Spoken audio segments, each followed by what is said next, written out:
तालुक्यातील संकटग्रस्त शेतकरी कुटुंबांना दिलासा देणारी महत्त्वाची बातमी समोर आली आहे। शासनाच्या विविध योजनांतर्गत आत्महत्याग्रस्त शेतकरी कुटुंबांना तसेच अपघातग्रस्त शेतकऱ्यांच्या वारसांना आज आर्थिक मदतीचे वाटप करण्यात आले। दिनांक 9 जानेवारी 2026 रोजी पंचायत समिती कार्यालय पैठण येथे आयोजित कार्यक्रमात आमदार विलासबापू भुमरे यांच्या हस्ते या मदतीचे धनादेश वितरित करण्यात आले। या कार्यक्रमात 8 आत्महत्याग्रस्त शेतकरी कुटुंबांना प्रत्येकी 1 लाख रुपयांचे अर्थसहाय्य देण्यात आले।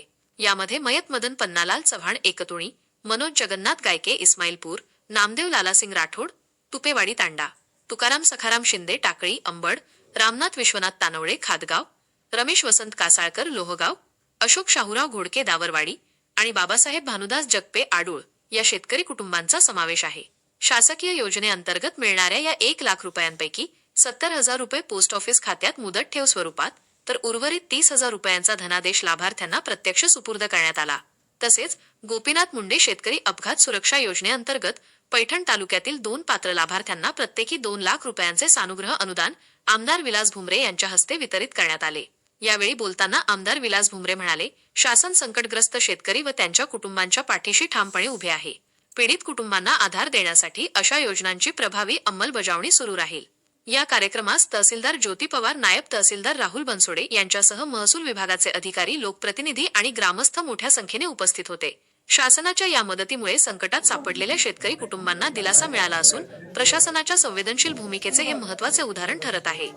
आर्यव्रत न्यूज मराठी करिता प्रतिनिधी संदीप नांद्रे, पैठण। सुरक्षा संग्रह अनुदान योजना 2025-26 यामध्ये जवळपास आपल्या तालुक्यातील 10 लाभार्थी या ठिकाणी शासनाचे प्रतिनिधी म्हणून आपण शासनाची फुलाची पाकळी हे त्या कुटुंबाला मदत करतो। पण कुटुंबातला करता व्यक्ती गेल्यानंतर त्याचं दुःख हे कुटुंबावर किती असतं याची जाणीव आम्हाला देखील आहे। पण या ठिकाणी शासनाचे प्रतिनिधी म्हणून आणि आपल्या भागातील लोकांना या ठिकाणी शासकीय मदत मिळाली पाहिजे या दृष्टिकोनातून आपण गोपीनाथ मुंडे शेतकरी अपघात विम्यामध्ये 10 जणांची या ठिकाणी आज वाटप करणार आहोत।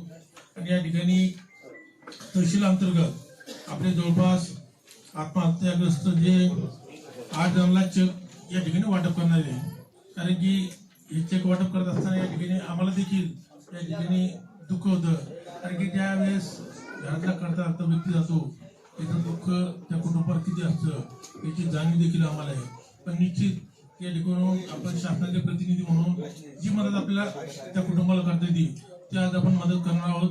आणि या ठिकाणी बनसोडे साहेब आपल्याला श्रावण बाळ असेल, संजीवनी नगर असेल त्याचा देखील लाभ या कुटुंबाला या ठिकाणी द्यायचा आहे।